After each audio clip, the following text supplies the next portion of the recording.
एक हरी भरी घाटी में एक सुंदर सफेद बकरी अपने नन्हे से बच्चे के साथ रहती थी। बकरी का बच्चा बहुत ही चंचल, मासूम और जिज्ञासु था। उसका नाम था चको। चको हर दिन अपनी माँ के साथ पहाड़ के नीचे घास चरने जाया करता था। वहां की हरी घास, रंग बिरंगे फूल और तितलियां उसके लिए किसी जादुई दुनिया से कम नहीं थीं। लेकिन बकरी हमेशा उसे समझाती, चको, ध्यान रखना, पहाड़ के उस पार मत जाना, वहां जंगल है और जंगल में खतरनाक जानवर होते हैं। चक्को सिर हिलाकर हाँ कहता, लेकिन उसके मन में उस जंगल को देखने की इच्छा दिन ब दिन बढ़ती जा रही थी।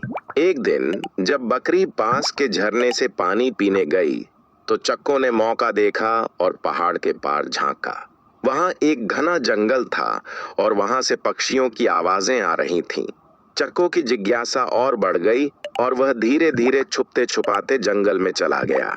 जंगल में सब कुछ नया था। ऊंचे पेड़, रंग बिरंगे फूल और नरम मिट्टी। चक्को बहुत खुश हुआ और इधर उधर खेलने लगा, लेकिन थोड़ी ही देर में वह रास्ता भूल गया।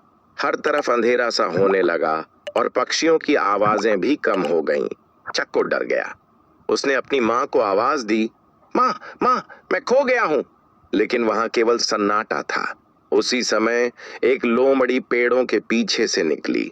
वह धीरे धीरे चक्को के पास आई और बोली, अरे नन्हे मेमने, तुम यहाँ अकेले क्या कर रहे हो? चक्को समझ गया कि यही वह खतरा है जिससे माँ ने उसे हमेशा सावधान किया था। उसने खुद को हिम्मत दी और कहा, मेरी माँ आने ही वाली है और वह बहुत बहादुर है। लोमड़ी हंसते हुए बोली, अच्छा, मुझे तो लगा तुम अकेले हो। चक्को ने तुरंत एक तरकीब सोची। उसने जोर से चिल्लाकर कहा, माँ, माँ, वो आ गई, शेरनी भी साथ है। लोमड़ी चौंकी और थोड़ा पीछे हट गई। तभी कुछ दूर से बकरी की आवाज सुनाई दी, चक्को, कहाँ हो बेटा? चक्को ने खुशी से जवाब दिया, माँ, मैं यहाँ हूँ। बकरी दौड़ती हुई आई और जैसे ही उसने लोमड़ी को देखा, उसने अपने तेज सींग आगे कर लिए और जोर से बोली, मेरे बच्चे से दूर रहो। लोमड़ी ने बकरी की आंखों में गुस्सा और माँ की ममता देखी और डर कर तुरंत जंगल की ओर भाग गई। बकरी ने चको को अपने से लगा लिया और प्यार से कहा, देखा, मैंने कहा था ना जंगल खतरनाक होता है। चको शर्मिंदा होकर बोला, माँ, अब मैं कभी आपकी बात नहीं टालूंगा। बकरी मुस्कुराई और बोली, मेरा बच्चा बहादुर जरूर है, लेकिन समझदारी बहादुरी से भी ज्यादा जरूरी होती है।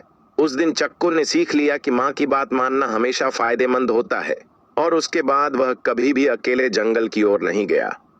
सीख, माँ की बात मानना हमेशा अच्छा होता है, क्योंकि माँ हमेशा हमें सही और गलत का फर्क सिखाती है।